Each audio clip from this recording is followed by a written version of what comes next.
তো বন্ধুরা, আমাদের বহু প্রতীক্ষিত আইপিএল 2025-এর উদ্বোধনী ম্যাচ আমাদের মতন সকল আইপিএল প্রেমীদের দোরগোড়ায় পৌঁছে এসেছে, যেখানে এই বছরের আইপিএলের প্রথম ম্যাচ অনুষ্ঠিত হতে চলেছে আগামী 22 তারিখ সন্ধ্যে 7:30 থেকে কলকাতার ইডেন গার্ডেন্স তথা কেকেআরের হোম গ্রাউন্ডে।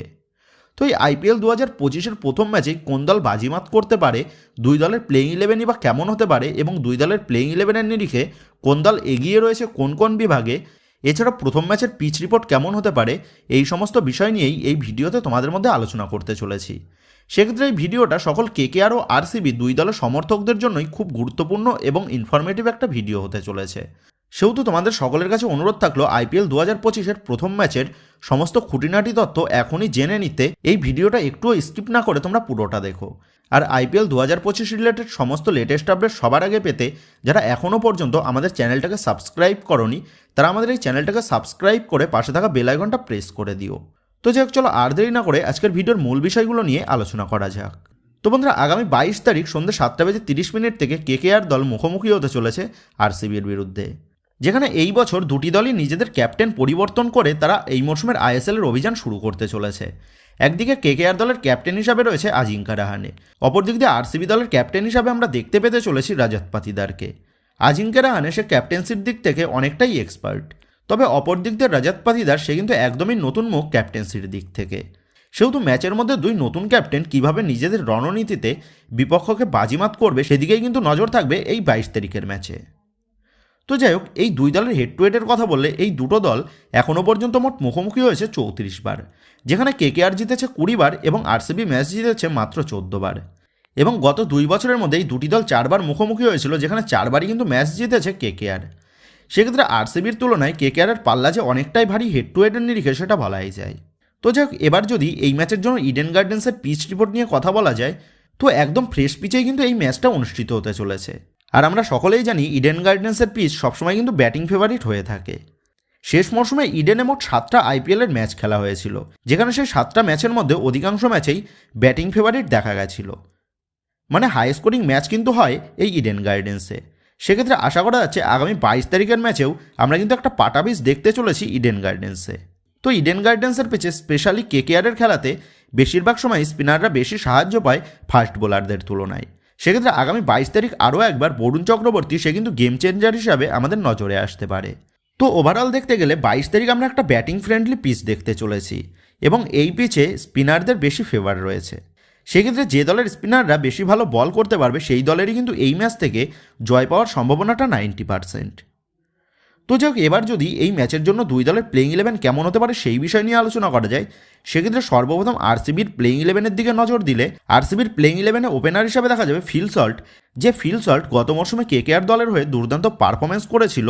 তো সেই ফিল সল্টের সাথে বিরাট কোহলিকে দেখা যাবে আরসিবির ওপেনার হিসাবে।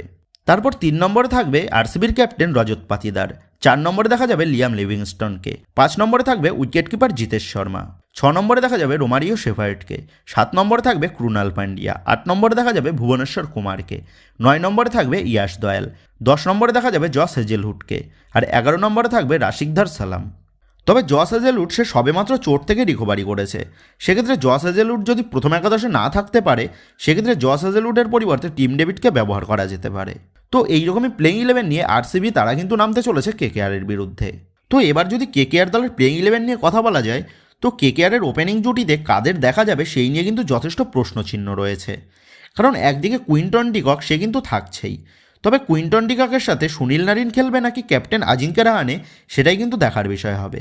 তবে কেকেআরের ফিনিশার পজিশনে আন্দ্রে রাসেল, রিঙ্কু সিং, রামানদীপের মতন অনেকগুলি অপশান রয়েছে কিন্তু কেকেআর কোচের হাতে। সেহেতু কুইন্টন ডিককের সাথে সুনীল নারিনকে দিয়ে ওপেন করানোটাই কিন্তু বেটার হবে, কারণ সুনীল নারিন সে ওপেনে নেমে যে রানটা করে দেবে সেই রানটুকুই কিন্তু অ্যাডভান্টেজ হবে কেকেআরের জন্য। সেহেতু কুইন্টন ডিককের সাথে সুনীল নারিনকেই আমি ওপেনার হিসাবে রাখছি। 3 নম্বরে দেখা যাবে কেকেআর ক্যাপ্টেন আজিঙ্কা রাহানেকে, 4 নম্বরে দেখা যাবে ভেঙ্কটেশ আয়ারকে, 5 নম্বরে থাকবে রিঙ্কু সিং, 6 নম্বরে দেখা যাবে আন্দ্রে রাসেলকে, 7 নম্বরে থাকবে রমানদীপ সিং, 8 নম্বরে দেখা যাবে ভৈভব আরোরাকে, 9 নম্বরে থাকবে স্পেন্সার জনসন, 10 নম্বরে দেখা যাবে হর্ষিত রানাকে এবং 11 নম্বরে থাকবে বরুণ চক্রবর্তী। তো অ্যান্ড্রিক নরকেয়া সে কেকেআরের ক্যাম্পে যোগ দিলেও যেমনটা খবর সে এখনও চোট থেকে ফুললি রিকভারি করে উঠতে পারেনি। সেক্ষেত্রে প্রথম ম্যাচেই নরকেয়ার খেলার সম্ভাবনাটা কিন্তু বেশ কম।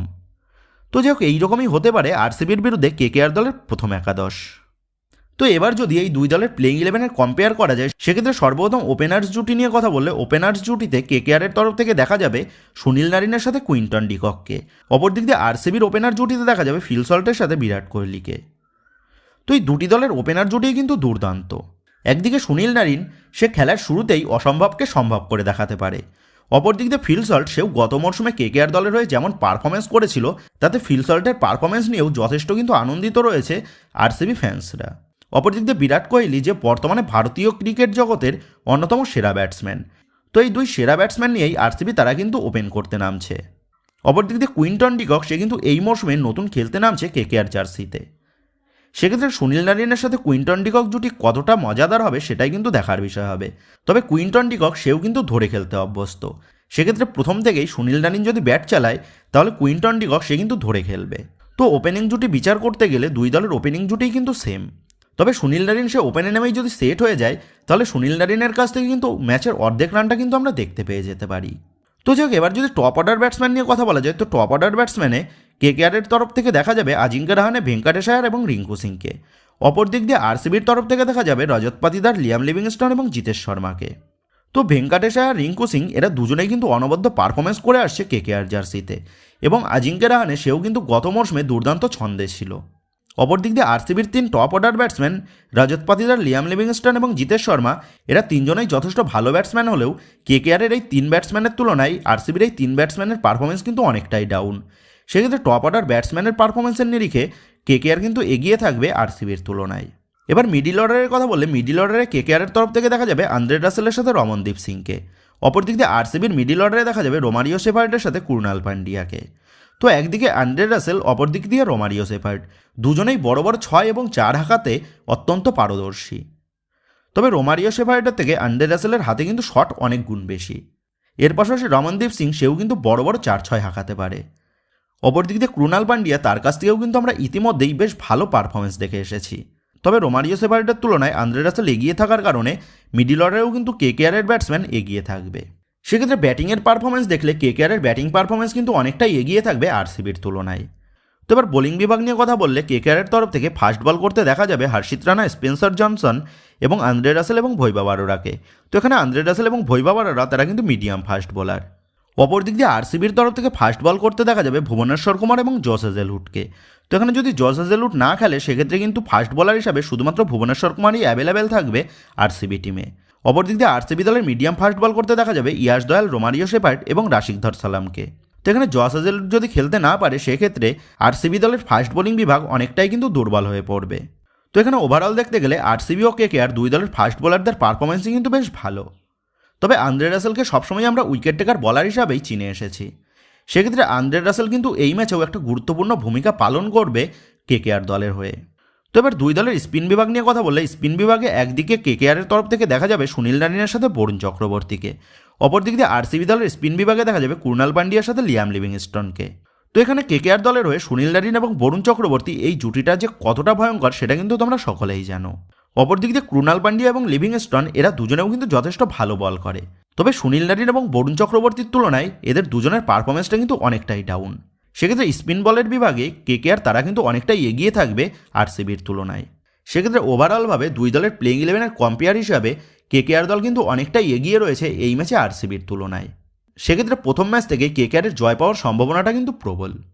তো বন্ধুরা, তোমাদের মতে এই প্রথম ম্যাচে কোন দল জয়লাভ করতে পারে বলে তোমার মনে হচ্ছে? এই বিষয়ে তোমাদের মতামতটা অবশ্যই নিচে কমেন্ট করে জানিয়ে দিও।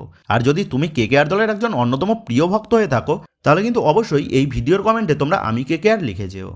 তো বন্ধুরা, এই ভিডিওতে এই গুরুত্বপূর্ণ আপডেটটা নিয়েই তোমাদের মধ্যে আলোচনা করার ছিল। তো আশা করি ভিডিওটা তোমাদের ভালো লেগেছে। তো যদি ভিডিওটা ভালো লেগে থাকে, তাহলে ভিডিওতে লাইক দিয়ে চ্যানেল সাবস্ক্রাইব করে পাশে থাকা বেল আইকনটা অবশ্যই প্রেস করে দিও। তো বন্ধুরা, এই ভিডিওটা এটুকুই ছিল। তো আসি বন্ধুরা, দেখা হচ্ছে পরের ভিডিওতে।